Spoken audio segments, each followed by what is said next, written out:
Hello guys, welcome to my new blog. तो आज के ब्लॉग की स्टार्टिंग थी दोपहर से और यहाँ पे आई हुई है मेरी बुआ की बेटी वगैरह और उनके बच्चे वगैरह। तो आज हम लोगों का प्लान था सभी लोगों का कि कहीं बाहर चलते हैं, फ़न करके आते हैं, मस्ती करके आते हैं। तो मैंने इन सभी बच्चों को बैठाया अपनी गाड़ी में।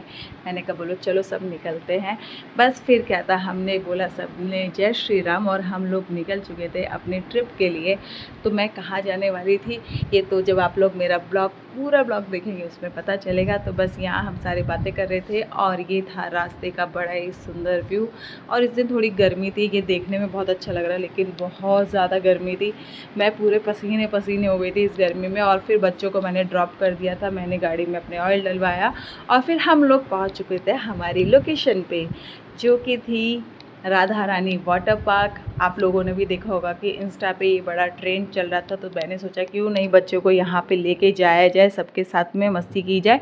तो बस मैं बच्चों को लेके पहुँच गई थी राधा रानी वाटर पार्क में। और यहाँ हम सब लोग अपने टिकट का वेट कर रहे थे कब हम सबका नंबर आया, क्योंकि इतनी ज़्यादा भीड़ थी वहाँ पे कि हम लोगों का नंबर ही नहीं आ रहा था।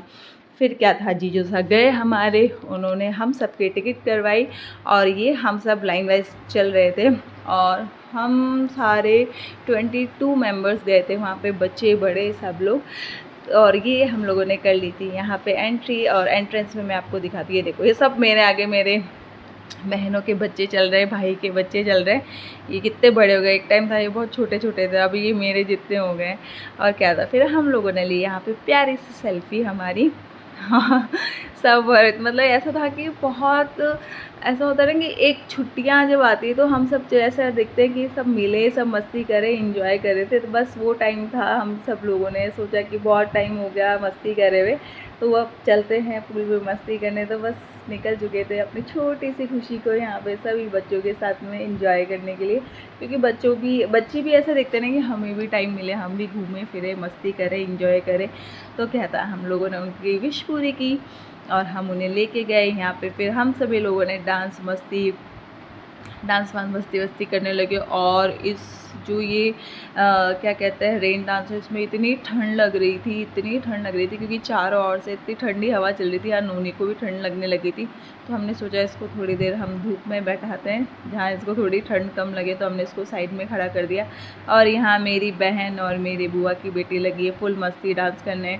और यहाँ रचना गई थी ऊपर स्लाइड पे, लेकिन वो डर के मारे स्लाइड से नीचे ही नहीं आई।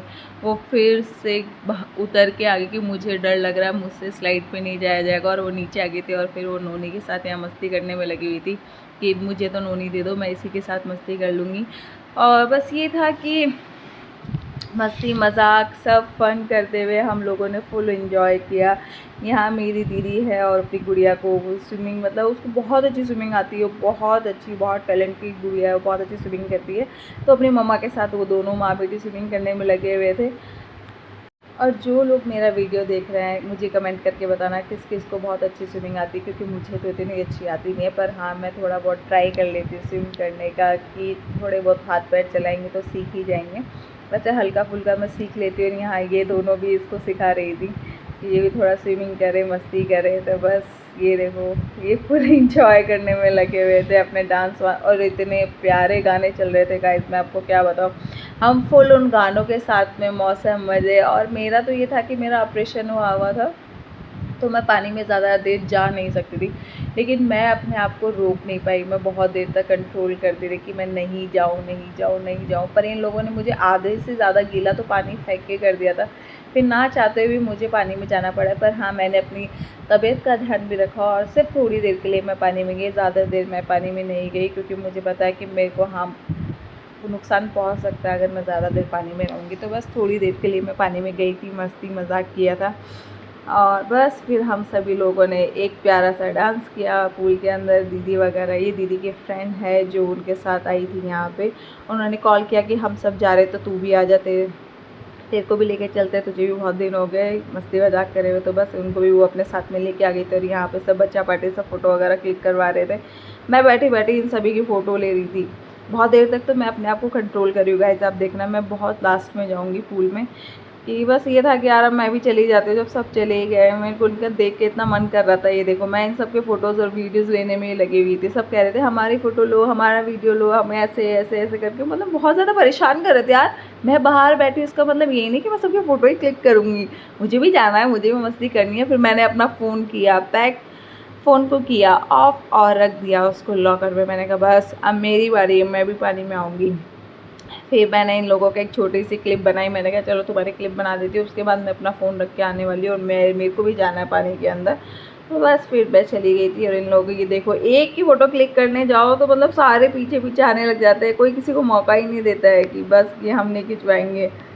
और यहाँ पे मैंने स्टार्टिंग करी थी पहले रेन डांस से। मैंने सोचा पहले मैं रेन डांस कर लेती हूँ, हल्का फुल्का गीला मैं यहाँ से होना स्टार्ट करती हूँ, क्योंकि एक साथ तो पानी में नहीं जाऊँगी। तो बस यहाँ रेन डांस करते हुए मैं एंजॉय कर रही थी। और आज मतलब जब हम लोग पिकनिक पे गए तब पतिदेव भी घर पे थे और वो इतना गुस्सा कर रहे थे कि तुम क्यों जा रही हो, तुम्हारी तबीयत ठीक नहीं है। बाकी सब लोग वैसे बोल रहे थे तेरा भी ऑपरेशन हुआ है, तुझे चैन नहीं है, तू बैठ नहीं सकती, तू ये तू वो। इतने सारे कमेंट, इतनी सारी बातें, मतलब घर वाले हो बाहर वाले, कोई मुझे जीने ही नहीं दे रहा है। अरे मैंने माना मेरा ऑपरेशन हुआ है, मुझे सब पता है, लेकिन मैं ठीक हूँ, मैं बेटर फील कर रही हूँ। तो मैं अगर चल फिर सकती हूँ तो मैं क्यों ना जाऊँ। तो मैं सबको ये समझा कि मैं ठीक हूँ, लेकिन सब इतने ज़्यादा पॉसेसिव हो रहे थे, इतने ज़्यादा मतलब कि नहीं तुम नहीं जाओगे, तुम पानी में नहीं जाओगे। अरे मुझे कुछ नहीं होगा, मुझे भी मेरी तबीयत का ख्याल है, मैं अपना ध्यान रख सकती हूँ, मैं समझदार हूँ, मैं बच्ची नहीं हूँ, मैं 2 बच्चों की माँ हूँ, तो मुझे भी नॉलेज है। लेकिन सब लोग बस यही बोलने में लगे थे, अभी कुछ नहीं होगा बेटा, जब तबीयत तेरे को है ना अभी पता नहीं चलेगा, जब बाद में पता चलेगा, जब आप बूढ़े हो। जब बुढ़ापा किसने देखा है, आज एक पल का हमें पता नहीं, हम कब कहाँ कैसे क्या कुछ भी हो जाए। तो जो पल मिला है कम से कम उसको तो जी ले। तो मेरे माइंड में हमेशा ये रहता है कि जो आज है मैं आज में जीना पसंद करती हूँ, कल की मैं नहीं सोचती। अगर आज अच्छा है तो कल भी अच्छा होगा। अगर मैं कल की सोच के जीऊँगी तो फिर मैं कैसे जीऊँगी गाइस, मुझे बताना कौन कल की सोच के जीता है। सब आज प्रेजेंट जीना पसंद करते हैं। कल किसने देखा है, किसी को किसी का कुछ नहीं पता है, एक सेकंड में क्या से क्या हो जाए क्या पता। और फिर क्या था, हम लोग निकल चुके थे वहाँ से और मेरी हालत इतनी ख़तरनाक हो चुकी थी, बहुत ज़्यादा। पे मेरी हालत बहुत ज़्यादा ख़राब हो गई थी, क्योंकि धूप से पूरे स्किन इतनी ज़्यादा टैन हो गई थी। और पता नहीं पानी अच्छा नहीं था शायद, बहुत ज़्यादा उसके अंदर जो पानी में दवाई डालते हैं वो इतनी ज़्यादा डाली हुई थी कि उससे मेरे चेहरे पे एलर्जी हो गई थी, इचिंग होने लग गई थी पूरे चेहरे पे। और जब हम आए थे ना गाइस, यहाँ पे इतनी ज़्यादा भीड़ थी और अभी पूरा खाली हो गया था। और यहाँ नोनी बस इसको तो मिट्टी चाहिए, इसको तो मिट्टी में खेलना इतना पसंद है, वो अपनी मिट्टी में खेलने में लग गया था। और फिर हम आ चुके थे घर पे दीदी के, और सब नहा धो के अच्छे से और यहाँ पे बनाने में लगे थे खाना। जीजा बना रही थी, रोटी सेक रही थी, यहाँ दाल हमारी रेडी हो चुकी थी और नमकीन चावल, मतलब चावल मैं बनाने वाली थी, चावल की बारी मेरी थी तो मैंने चावल बना दिए थे। और दीदी यहाँ गोल गोल रोटियाँ दिखा रही है, देखो गोल गोल रोटी कैसे बनाते हैं। तो सबसे पहले हमने बच्चों को खाना खिलाया कि पहले जल्दी से बच्चे खाना खा लें, उसके बाद आएगी बड़ों की बारी। तो यहाँ सभी बच्चों को एक साथ बैठा दिया था खाना खिलाने के लिए। और मैं किचन में दीदी की हेल्प करने गई थी। देखो हालत, इतने ज़्यादा पसीने, इतनी ज़्यादा गर्मी थी कि हालत ख़राब हो गई थी। और फिर हमारी बारी आई खाना खाने की। तो यहाँ पे हमने खाने में, आपको सब दिख ही रहा होगा क्या क्या खाना मैंने लगा रखा था। अचार के बिना दाल चावल अधूरे हैं गाइस। अचार मतलब दाल चावल हो तो अचार होना भी बहुत ज़्यादा ज़रूरी है, उसके बिना तो मज़ा ही नहीं आता। और पूरी पार्टी एंजॉय करने के बाद हम चले दीदी को घर छोड़ने के लिए, और उनकी कैब आ चुकी थी, मतलब बाहर सी ऑफ करने के लिए हम आए थे और यहाँ पे उनकी कैब आ गई थी। कैब में उनको बैठाया कि आप अच्छे से घर जाओ, और घर जाने के बाद हमें कॉल करके बता देना कि आप सही सलामत घर पे पहुंच चुके हैं। बस फिर क्या था, इनको बाय किया, इनको बाय करने के बाद हम लोग भी हमारे घर चले गए थे। सब लोग अपने अपने घर निकल लेते, पर आज का दिन बहुत ज़्यादा हमने इंजॉय किया, मस्ती करी। और साल में 1-2 बार ही हम लोग मिलते हैं, तो बस हम चाहते हैं कि हम जब भी मिले तो वो दिन यादगार दिन बने, कि आगे जाके हम उन्हें याद करें। हमारे बच्चे, मतलब ये होता है ना कि बच्चे बच्चों के साथ मिलें, इंजॉय करें, और हम हमारे पास भी हमारी कुछ अच्छी खट्टी मीठी यादें हो कि हम लोगों ने क्या मस्ती करी, क्या फ़न किया।